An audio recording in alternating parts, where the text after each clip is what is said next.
Bonsoir et bienvenue à une histoire que la Terre murmure depuis des millions d'années, une légende gravée dans la roche et le temps profond. Imaginez que vous vous tenez là, sous un ciel sans soleil, le souffle gelé s'accrochant à vos lèvres comme un voile de givre. Le vent, une lame invisible, siffle à travers un paysage d'une blancheur aveuglante, un désert de glace qui s'étend à perte de vue, des pôles jusqu'à l'équateur. Sous vos pieds, des kilomètres de glace solide, compacte, recouvrant non seulement les continents, mais aussi les océans. La mer, qui jadis regorgeait de vie et agitait ses vagues contre des côtes luxuriantes, est devenue une carapace impénétrable, un silence assourdissant. Le bleu vibrant de notre planète s'est transformé en un blanc immaculé, reflétant la lumière distante d'un soleil moins puissant, piégeant le monde dans un étau glacial. Il n'y a pas de chant d'oiseaux, pas de bruissement de feuilles. Seulement le grincement occasionnel des glaciers sous une pression inimaginable, un gémissement sismique qui rappelle l'immense poids du monde sur ses propres épaules gelées. Si vous regardiez au loin, vous verriez la courbure de la Terre, non pas avec des océans bleus et des continents verdoyants, mais comme une boule de neige marbrée, solitaire et immobile dans l'obscurité cosmique. C'est l'histoire de la Terre à l'époque où elle a failli geler pour toujours, une histoire d'une telle échelle qu'elle défie notre imagination, un témoignage de la résilience insondable de la vie et des processus géologiques qui sculptent notre foyer. C'est l'époque de la Terre boule de neige. Comment notre planète, ce jardin d'Éden que nous connaissons, a-t-elle pu devenir ce monde de glace apocalyptique? Et, plus incroyable encore, comment a-t-elle pu en sortir? C'est un voyage qui nous mènera à travers des aires géologiques insondables, des dérives continentales massives, des guerres silencieuses menées par des microbes. Et des forces volcaniques qui ont remodelé le destin même de la vie. Oubliez tout ce que vous pensiez savoir sur la stabilité de notre monde. Préparez-vous à plonger dans une odyssée où le destin de la Terre a pendu à un fil, où chaque grain de roche, chaque bulle de gaz, chaque étincelle de vie a joué un rôle dans la plus grande histoire de survie jamais racontée. Kamenkans. Phase 1, Origins/Foundations. Il y a bien longtemps, avant que les dinosaures ne foulent la Terre, avant même que les poissons ne nagent dans les océans complexes, notre planète était un lieu fondamentalement différent. Nous devons remonter le temps d'environ 1 milliard d'années, bien au-delà de la mémoire de l'humanité, jusqu'à l'ère du néoprotérozoïque. À cette époque lointaine, le paysage terrestre aurait été méconnaissable. Pas de forêts denses, pas de prairies luxuriantes, juste un mélange de roches nues, de quelques tapis microbiens glissants et d'océans d'un bleu profond abritant des formes de vie simples. Le règne animal, tel que nous le concevons, n'existait pas encore. La vie était confinée aux profondeurs marines et aux franges côtières, dominée par les bactéries et les archées, des organismes minuscules mais incroyablement puissants, véritables moteurs invisibles de l'évolution. Au cœur de cette époque primordiale se trouvait un géant endormi, un supercontinent colossal que les géologues ont nommé Rodinia. Imaginez une masse terrestre unique, si vaste qu'elle aurait rendu la Pangée des dinosaures minuscules en comparaison. Rodinia n'était pas un bloc statique. Elle était le résultat d'une danse cosmique lente, la convergence millénaire de toutes les plaques tectoniques du globe. Durant des centaines de millions d'années, ce monstre de pierre s'est assemblé, ses marges continentales se frottant et se heurtant avec une force indicible, soulevant d'immenses chaînes de montagnes qui rivalisaient en taille avec l'Himalaya actuel. L'air à cette époque aurait une odeur âcre de roches fraîchement exposées, mélangée à la salinité omniprésente de l'océan global. Le son dominant aurait été le sifflement du vent sur les sommets dénudés, et le lointain grondement des volcans crachant leur fureur tellurique. Rodinia était plus qu'une simple collection de terre. Elle était un acteur clé dans le drame climatique qui allait se jouer. Sa position, majoritairement centrée autour de l'équateur, allait avoir des conséquences profondes. Sur ses côtes brûlées par le soleil, le temps était souvent humide, marqué par des pluies torrentielles qui dévalaient les pentes abruptes des montagnes nouvellement formées. Ces pluies, chargées de dioxyde de carbone atmosphérique, attaquaient la roche silicatée avec une efficacité redoutable, un processus que nous appelons l'altération chimique. Les minéraux des roches réagissaient avec le CO2 et l'eau, piégeant le carbone dans la roche sous forme de carbonate, qui finissait par être emporté vers les océans. C'était un mécanisme de régulation planétaire, le thermostat de la Terre, et il fonctionnait avec une lenteur majestueuse mais implacable. Mais Rodinia n'était pas destinée à durer éternellement. Comme tous les supercontinents avant elle et après, elle a commencé à se fissurer, à se déchirer sous l'effet des forces internes de la Terre. Le magma bouillonnant des profondeurs, cherchant à s'échapper, a fracturé sa croûte, donnant naissance à d'immenses rifts. Imaginez une fissure immense s'ouvrant lentement sous vos pieds, s'étendant sur des milliers de kilomètres, séparant des masses continentales entières. Ce processus, d'une lenteur exaspérante à l'échelle humaine, s'est déroulé sur des dizaines de millions d'années. Les continents se sont écartés, se dispersant lentement à travers les océans. Cette fragmentation a eu un impact colossal sur le climat. Des masses continentales plus petites et plus dispersées offraient de nouvelles côtes. De nouvelles zones d'altération. Les plaques tectoniques fragmentées ont aussi exposé d'immenses surfaces de roches basaltiques, particulièrement friandes de réagir avec le CO2. Et c'est là que le problème a commencé à s'aggraver. L'altération des silicates, un processus naturel qui extrait le dioxyde de carbone de l'atmosphère, s'est intensifiée de manière spectaculaire. Avec plus de terres exposées aux intempéries, avec des pluies acides qui s'abattaient sur de nouvelles roches volcaniques, le dioxyde de carbone a été pompé hors de l'atmosphère à un rythme sans précédent. Le CO2, c'est un gaz à effet de serre vital. Il agit comme une couverture, piégeant la chaleur du soleil et maintenant la planète au chaud. En le retirant, même lentement, la couverture s'amincissait. La Terre a commencé à frissonner. Il est important de se rappeler que le soleil, à cette époque, était environ 6% plus faible qu'aujourd'hui. Ce n'est pas une différence énorme, mais dans un système climatique délicatement équilibré, chaque petit facteur compte. Un soleil plus faible combiné à une réduction drastique du CO2 atmosphérique était une recette pour le désastre. Lentement, insidieusement, les températures moyennes globales ont commencé à baisser. Des petits glaciers ont commencé à apparaître aux pôles, des taches blanches éphémères qui, au fil des millénaires, ont commencé à grossir, à s'étendre. C'est ici que nous introduisons le premier de nos personnages principaux, non pas un être vivant, mais une force géologique primordiale, Rodinia, l'architecte du changement. Introduction. Rodinia, le supercontinent colossal qui a dominé la surface de la Terre pendant une grande partie du néoprotérozoïque. Elle n'était pas une simple masse de terre, mais le centre névralgique du cycle géochimique de la planète, orchestrant la dérive des continents et le climat avec une autorité silencieuse. Sa motivation ? La simple physique des plaques tectoniques. La chaleur interne de la Terre qui la pousse et l'attire. Développement. Sa formation a été un acte de convergence titanesque, ces montagnes s'élevant comme des autels à la puissance terrestre. Sa position équatoriale a initialement favorisé un climat relativement chaud. Mais le destin de Rodinia était de se briser. La fragmentation de ce géant a exposé des quantités massives de roches silicatées à l'atmosphère, accélérant un processus d'altération qui allait devenir un mécanisme implacable de pompage du CO2. Cette décision, ou plutôt cette conséquence inévitable des forces tectoniques, a déclenché une cascade d'événements qui ont poussé la Terre vers le bord du précipice glacial.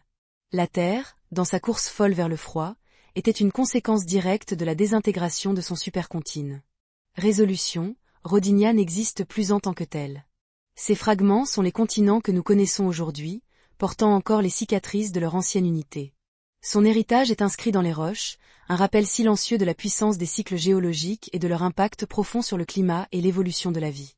Les premiers signes de l'engrenage fatal sont apparus sous la forme de glaces s'étendant des pôles. D'abord de petits calottes, puis des glaciers plus importants, serpentant à travers les vallées naissantes. L'eau, se transformant en glace, commençait à changer la donne. Car la glace, c'est un miroir. Elle reflète une énorme quantité de lumière solaire dans l'espace, bien plus que la terre ou l'eau. C'est ce que les scientifiques appellent l'albédo. Plus il y a de glace, plus la lumière est réfléchie, moins la Terre absorbe d'énergie, plus elle se refroidit. Et plus elle se refroidit, plus il y a de glace. C'est une boucle de rétroaction positive, un cercle vicieux qui, une fois enclenché, est incroyablement difficile à arrêter. Le CO2, l'invisible régulateur, est notre deuxième personnage essentiel. Introduction. Le dioxyde de carbone, ce gaz inodore et invisible, était le véritable gardien du climat terrestre. Sa concentration dans l'atmosphère dictait la température globale, le rendant plus puissant que n'importe quel volcan ou courant océanique à long terme. Sa motivation était simple. Sa chimie, sa capacité à absorber et réémettre le rayonnement infrarouge. Développement.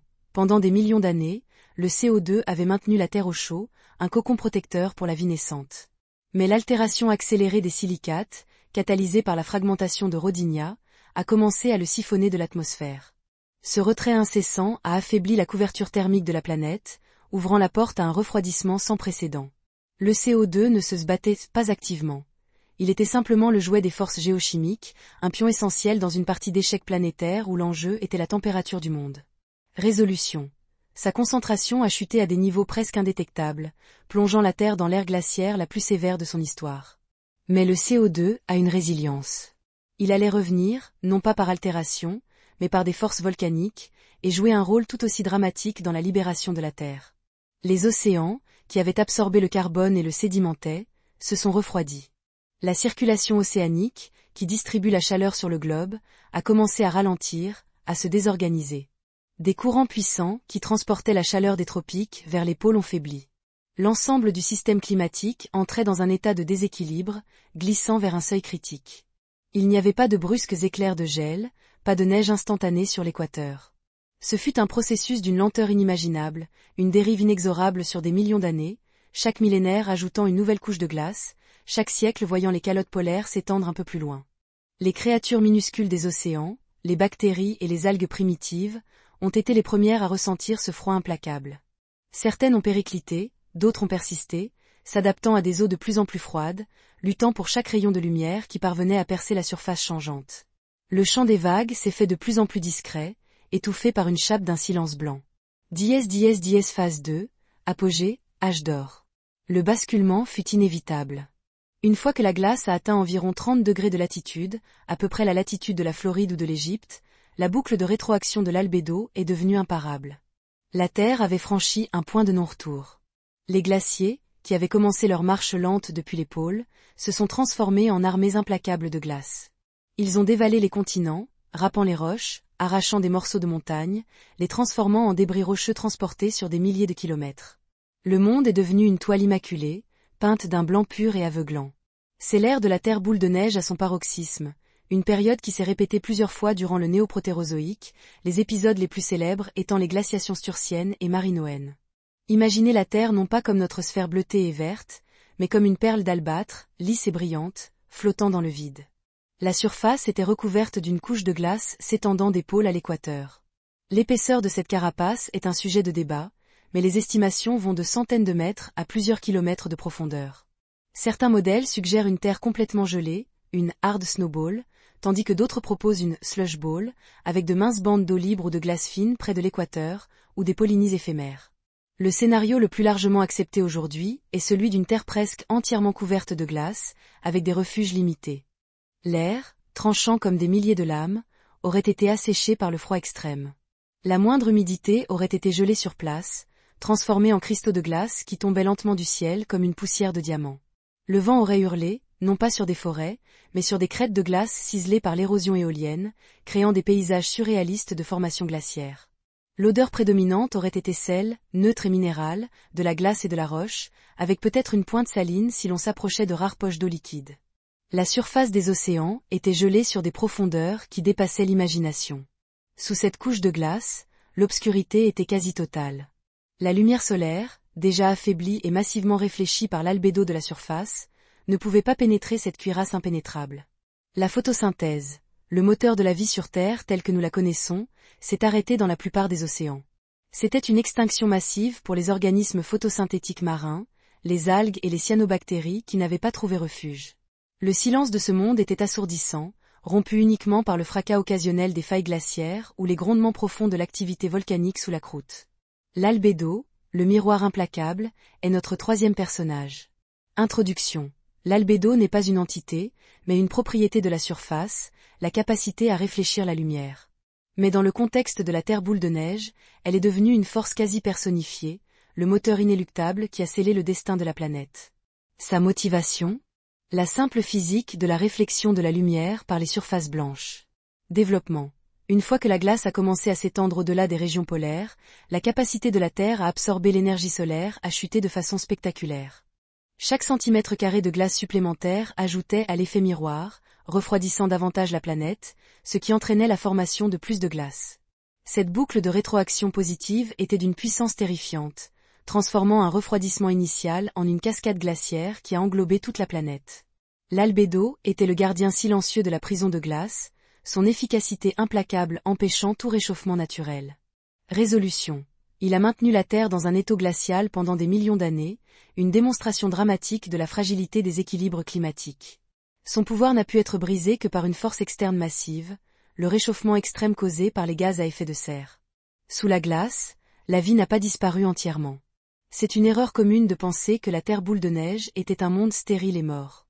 Au contraire, elle a été un incroyable test de résilience. Les scientifiques pensent qu'il existait des réfugiats, des poches de vie où les organismes pouvaient persister. Il y avait des panaches volcaniques sous-marins, les fumeurs noirs, où des communautés chémosynthétiques prospéraient, se nourrissant de l'énergie chimique des profondeurs, à l'abri des glaces. Des poches de saumure liquide auraient pu persister dans la glace elle-même, ou sous de minces couches de glace équatoriale, où des microbes auraient pu survivre en s'accrochant à la dernière lueur d'énergie solaire filtrée. Des environnements sous-glaciaires, comme ceux que nous trouvons aujourd'hui sous les calottes polaires de l'Antarctique, auraient pu abriter des lacs et des rivières où la vie microbienne pouvait persister, nourrie par l'activité géothermique. Le toucher de ces environnements aurait été celui d'une eau glacée, lourde de minéraux, avec le goût métallique du soufre et le silence étouffant des profondeurs. Les cyanobactéries et stromatolites, les survivants silencieux, sont un autre personnage essentiel. Introduction. Avant même la glaciation, les cyanobactéries et leurs constructions rocheuses, les stromatolites, étaient les architectes silencieux de l'atmosphère terrestre, les premiers à produire de l'oxygène en grande quantité. Face à l'anéantissement, elles sont devenues les ultimes testaments de la persévérance de la vie. Leur motivation ? La simple pulsion biologique de la survie et de la réplication. Développement. Pendant des centaines de millions d'années, ces microbes avaient modifié radicalement la composition de l'atmosphère, libérant l'oxygène qui allait paver la voie à des formes de vie plus complexes. Au plus fort de la Terre boule de neige, la photosynthèse, leur principale source d'énergie, était presque impossible en surface. Des populations entières ont péri. Mais des communautés tenaces se sont accrochées dans les refuges. Les cheminées hydrothermales des profondeurs océaniques, les poches de saumure sous la glace, les rares zones où la lumière pouvait encore filtrer. Ces survivants ont gardé la flamme de la vie allumée, une ligne ténue mais ininterrompue à travers l'âge de glace le plus sombre. Sans leur obstination à persister, même à l'échelle microscopique, le futur de la vie aurait été très différent. Résolution, leur résilience a été récompensée. Après le dégel, elles ont été parmi les premières à recoloniser les océans, alimentant l'explosion de vie qui allait suivre et rappelant que même dans les catastrophes les plus extrêmes, la vie trouve toujours un chemin. Les preuves de cette catastrophe sont spectaculaires et ont été le point de départ de cette théorie révolutionnaire. Les géologues ont découvert des dépôts glaciaires, tillite, des roches formées à partir de débris glaciaires, dans des endroits qui, à l'époque du néoprotérozoïque, se trouvaient sous les tropiques. Imaginez des roches transportées et déposées par des glaciers dans ce qui est aujourd'hui la Chine du Sud ou le centre de l'Australie, des régions connues pour leur climat chaud. Ces tillites sont souvent associés à des dropstones, des cailloux isolés qui sont tombés d'icebergs flottants et se sont enfoncés dans des sédiments marins fins. Et le plus frappant, c'est que ces dépôts sont recouverts par une couche très particulière de roches carbonatées, que nous appellerons plus tard les carbonates de capuchon. La compréhension de la Terre boule de neige a défié la pensée conventionnelle pendant des décennies. L'idée même que toute la planète puisse geler était considérée comme impossible par beaucoup, car une fois gelée, comment la Terre pourrait-elle s'en sortir ? C'est une correction d'une idée fausse courante. Beaucoup supposaient qu'une telle condition serait une impasse irréversible. Et pourtant, les preuves géologiques étaient là, exigeant une explication audacieuse. La réalité était plus complexe, plus dramatique, que ce que quiconque avait osé imaginer. Les cycles d'ascension et de chute ne sont pas seulement l'apanage des empires ou des civilisations. Ils sont inscrits dans la géologie même de notre planète, à des échelles de temps qui nous dépassent. Pendant des dizaines de millions d'années, la Terre est restée prisonnière de cette étreinte glaciale. La durée exacte est difficile à déterminer, mais chaque épisode a pu durer de 5 à 15 millions d'années. C'est une durée inconcevable, une période durant laquelle l'évolution de la vie a été soit mise en pause, soit redirigée dans des voies inattendues. Le coût de cet événement pour la vie sur Terre a été immense.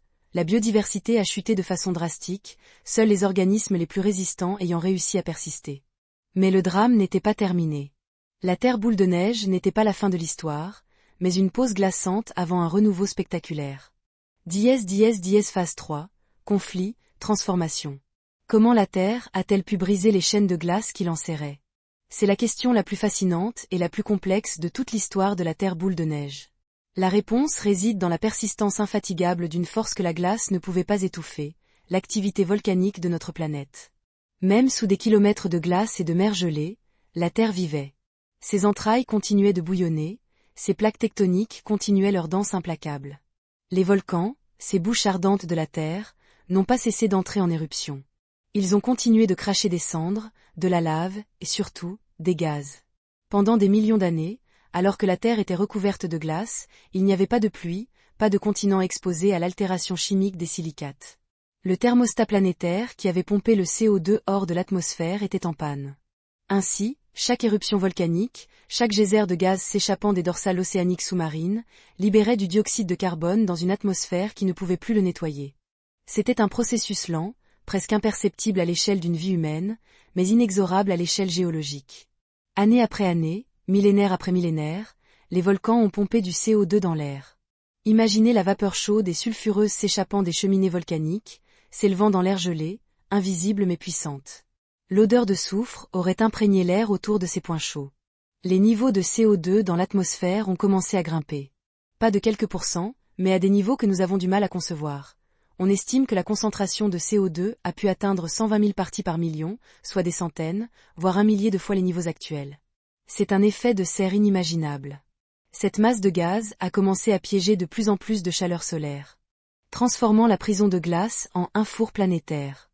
Le destin contre le libre arbitre, ici se manifeste par la force implacable de la géologie qui défait l'emprise du climat. L'activité volcanique, le battement de cœur de la Terre, est le quatrième de nos personnages clés. Introduction. L'activité volcanique n'est pas une force unique, mais le symptôme de la Terre vivante, de son cœur battant de magma et de plaques tectoniques en mouvement. Lors de l'épisode de la Terre boule de neige, elle est devenue l'ultime libératrice, la seule force capable de contrecarrer l'étau de la glace. Sa motivation ? L'expression physique de la chaleur interne de la Terre, les forces incessantes de la convection mantélique. Développement. Alors que la surface était silencieuse et gelée, le monde souterrain était en pleine effervescence. Des millions d'années d'éruptions volcaniques, qu'elles soient sous-marines ou sur des rares points non gelés, peut-être des volcans actifs au sommet de massifs montagneux trop hauts pour être recouverts, ont pompé des quantités massives de dioxyde de carbone dans l'atmosphère. Sans pluie pour lessiver ce CO2, ce gaz à effet de serre s'est accumulé à des niveaux stratosphériques.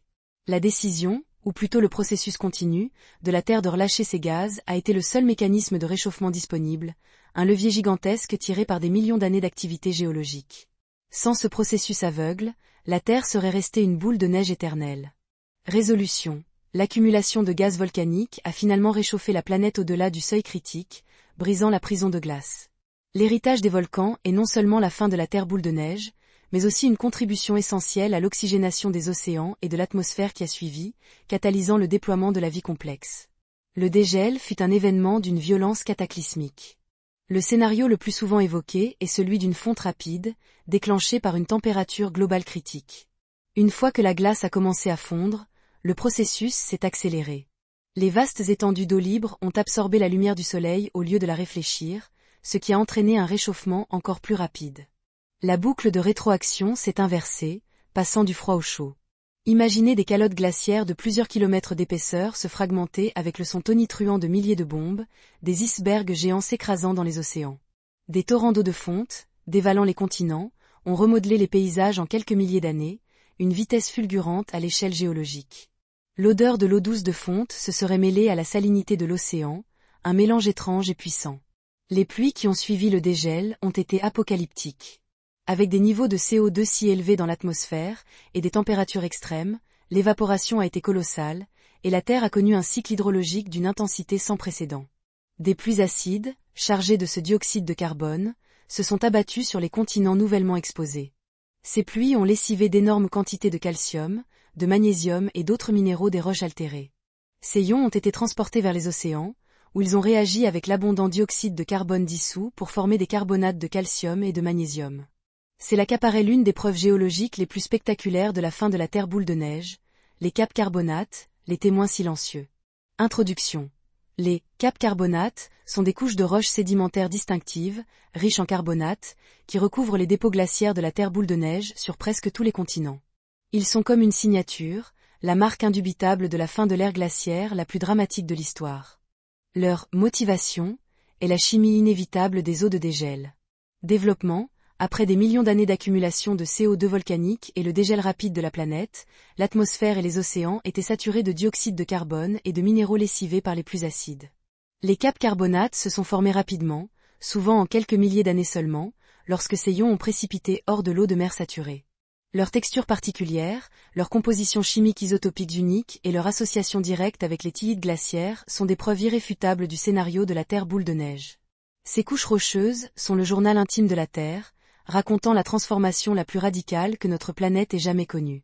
Il nous parle d'un monde qui est passé d'un état gelé à un état de serre brûlante en un temps géologiquement très court. Résolution. Aujourd'hui, les caps carbonates sont un pilier de la théorie de la Terre boule de neige.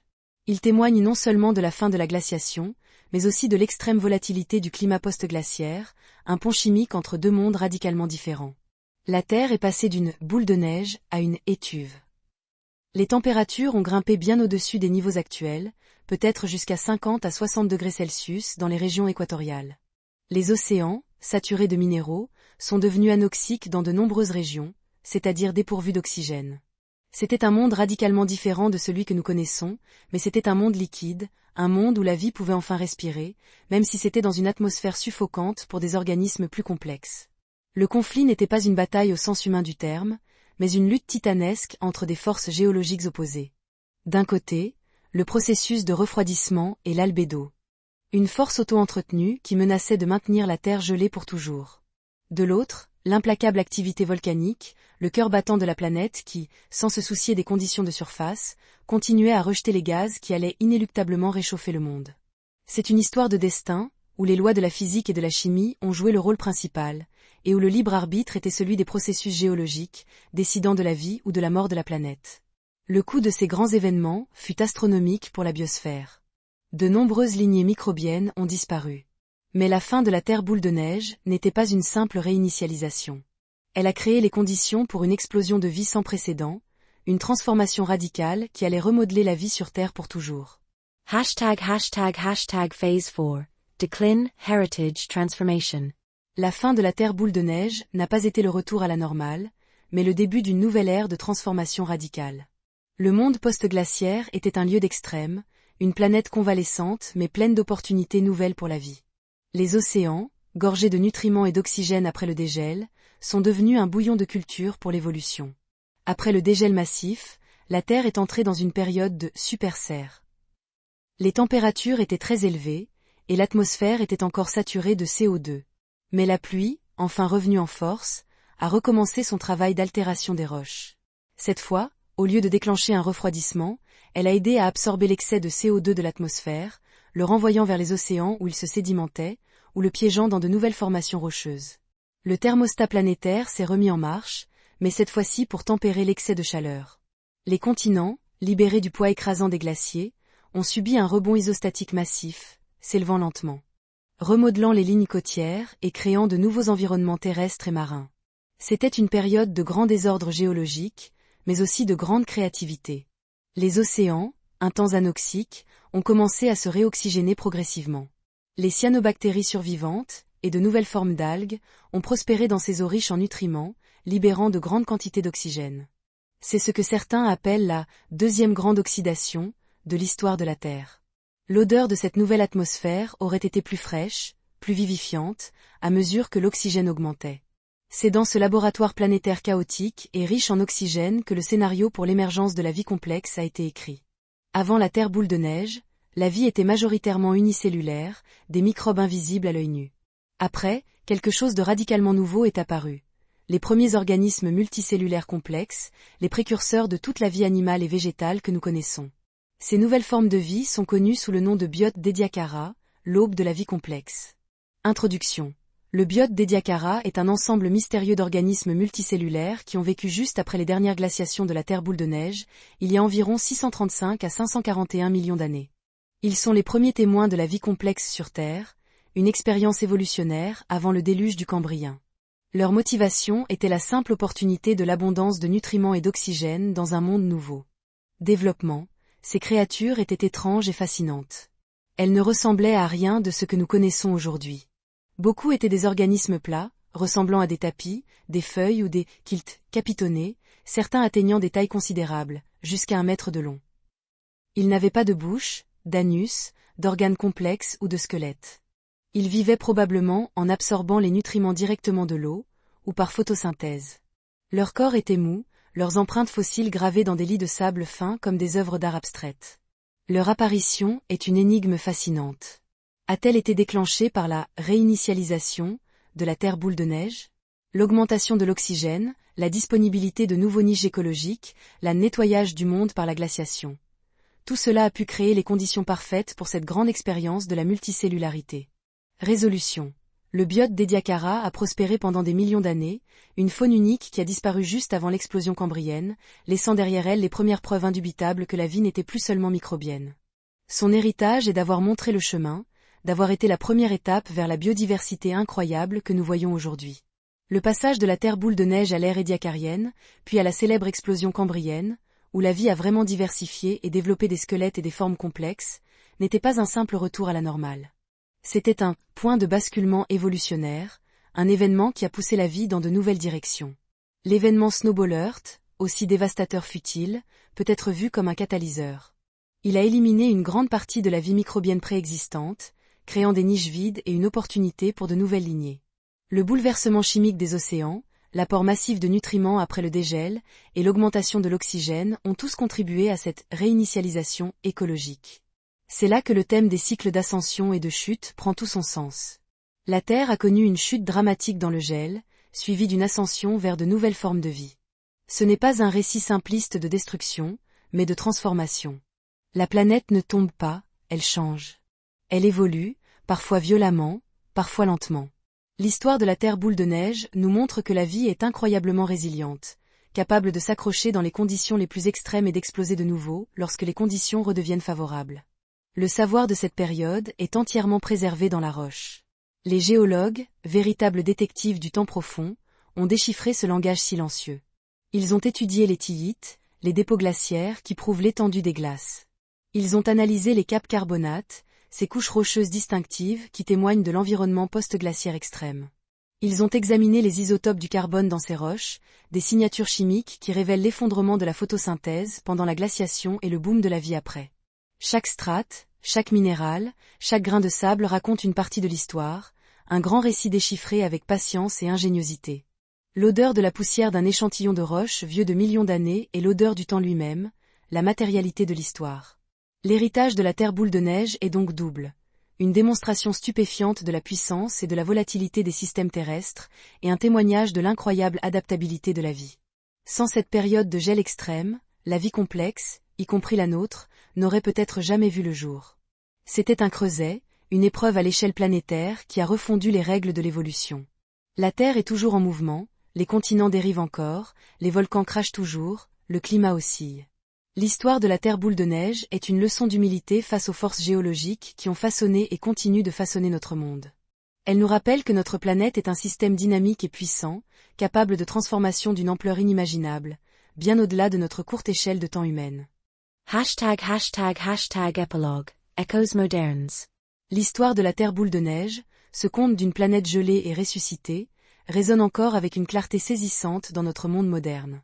Nous vivons aujourd'hui sur une Terre qui porte les cicatrices et les leçons de ces événements cataclysmiques, une Terre dont le destin, il y a des centaines de millions d'années, a pendu à un fil si fin. Ce n'est pas seulement une anecdote géologique fascinante. C'est un puissant rappel de la fragilité des équilibres climatiques de notre planète. La Terre possède des points de basculement. Des seuils, des limites au-delà desquels le système climatique peut s'emballer dans une direction inattendue, soit vers le froid glacial, soit vers une chaleur insoutenable. Les mécanismes de rétroaction, comme l'albédo de la glace, peuvent transformer des changements modestes en transformations globales massives. Notre compréhension de la Terre boule de neige est une victoire de la science, un triomphe de l'intellect humain à déchiffrer les secrets gravés dans la roche. Elle nous montre la puissance des preuves indirectes, l'ingéniosité des géologues, des climatologues et des biologistes pour reconstruire un passé sans témoin oculaire, où la seule narration est celle que la Terre elle-même a laissée. Chaque échantillon de roche, chaque isotope analysé est un mot dans ce grand livre d'histoire, un effort collectif pour transformer le mythe lointain en réalité scientifique vérifiable. Cette histoire nous invite également à une certaine humilité. Dans l'immense chronologie de la Terre, la présence humaine n'est qu'un minuscule battement de cils. Nos civilisations, nos empires, nos technologies sont des grains de sable sur la plage du temps profond. La Terre continuera d'exister, de changer, de se transformer longtemps après notre passage, et ces forces géologiques opèrent à des échelles que nous commençons à peine à appréhender. L'odeur d'un océan moderne est un cadeau que des milliards d'années de processus planétaires ont rendu possible. La Terre boule de neige n'est pas seulement une histoire de survie, c'est l'histoire de notre genèse. Le monde que nous habitons, avec sa diversité de vie, ses continents verdoyants et ses océans bleus, est le descendant direct de cette période d'extrême adversité. La vie, poussée à ses limites, a trouvé des chemins inattendus pour persister, pour évoluer, pour finalement s'épanouir dans des formes de plus en plus complexes. Pensez Y la prochaine fois que vous regarderez le ciel. Chaque nuage, chaque goutte de pluie, chaque souffle d'air est une bénédiction, un équilibre délicat que la Terre a mis des éons à parfaire. Les leçons du passé ne sont pas seulement des faits lointains. Elles sont des échos, des avertissements, et des sources d'émerveillement qui nous rappellent la puissance indomptable de notre planète et la résilience incroyable de la vie. Et maintenant, l'histoire se termine. Bonne nuit.